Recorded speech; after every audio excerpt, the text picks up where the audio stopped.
There was something unsettling about the way the wind howled through the trees that night. It wasn't just the chill in the air, or the way the branches groaned under its pressure. It was the sound itself. The wind, once soft and mournful, now twisted into something more deliberate, like a warning. David Turner stood at the gate, staring up at the crumbling facade of the mansion. It was far grander than he'd expected. Even in its dilapidated state, the house carried a weight of forgotten history. Tall, narrow windows like eyes that had seen too much, and a stone facade covered in creeping ivy, as if the earth itself was trying to reclaim it. It had been years since David had heard the name Hawthorn Hill. He'd grown up with the stories, like every child in the town. The mansion had been empty for decades, abandoned after a string of strange events and a series of violent deaths that no one could quite explain. The rumors surrounding the place had only grown. Others claimed it was haunted. And now, David was here, standing alone at the gates, the weight of the town's whispers heavy on his chest. He had no choice, really. He'd been running from his own past for too long.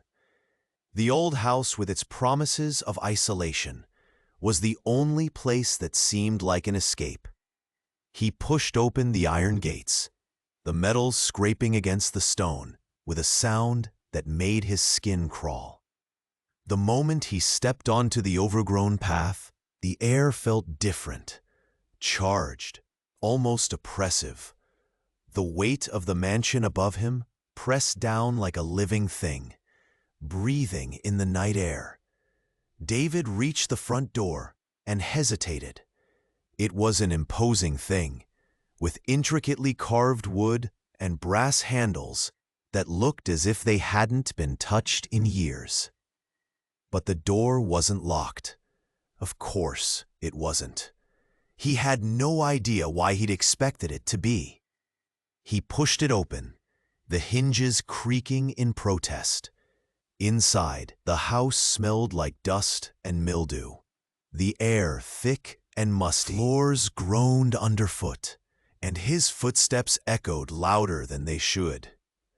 Every inch of the mansion was cloaked in shadows, but David noticed the faintest light coming from the far end of the hallway. A soft, flickering glow, a candle.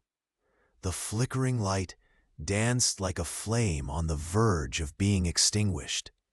It beckoned, and David felt an urge to follow it.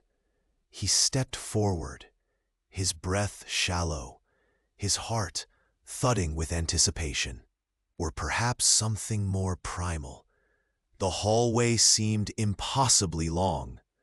The walls, once adorned with tapestries and portraits, were now barren, the only decoration being the wallpaper, faded and peeling. The air grew colder the further he went, his breath visible in short puffs. His fingers brushed against the cracked surface of the walls, and it felt as though they were alive under his touch, alive in a way that the house itself wasn't.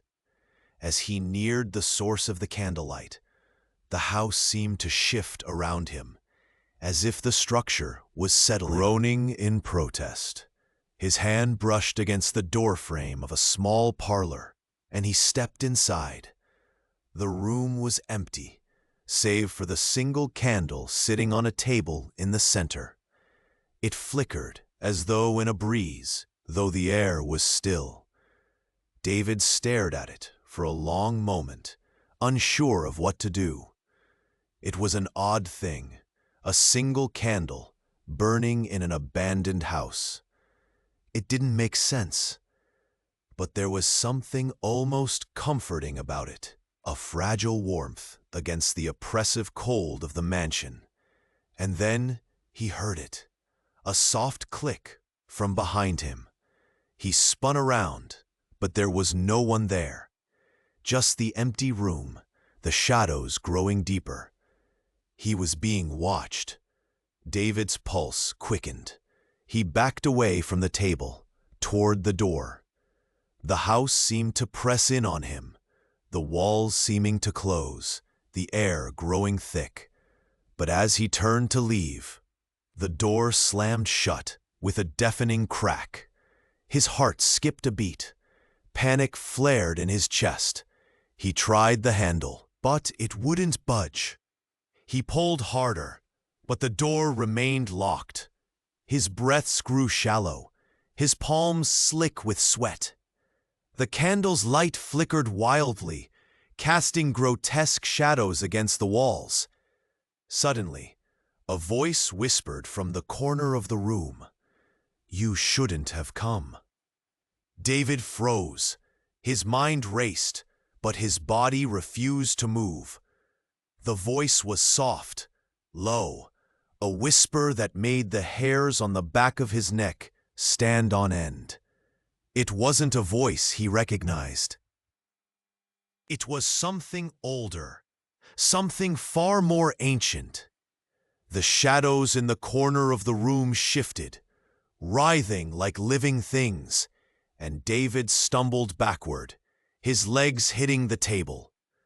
The candle flickered violently, the flames stretching and shrinking with the force of an unseen wind. There in the corner, something took shape. It was not human, at least not entirely. The form was dark, indistinct, a mass of shadows that seemed to pulse with a life of its own. As the thing in the corner loomed larger, David's breath caught in his throat as the figure drew closer, its form twisting and bending like smoke. "You shouldn't have come," the voice repeated, now louder, more insistent. "Now you're part of the house." The words echoed in his head, reverberating like a chant. The walls seemed to close in further, the shadows pressing in on all sides.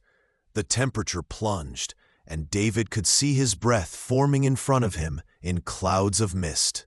Panic surged through him, and he lunged toward the door again, but it was no use. The thing in the corner, no, the shadow, the presence, had filled the entire room now. It moved, flowing toward him with unnatural speed, and as it did, the candle flickered once more, its flame dying with a soft hiss. Everything went dark.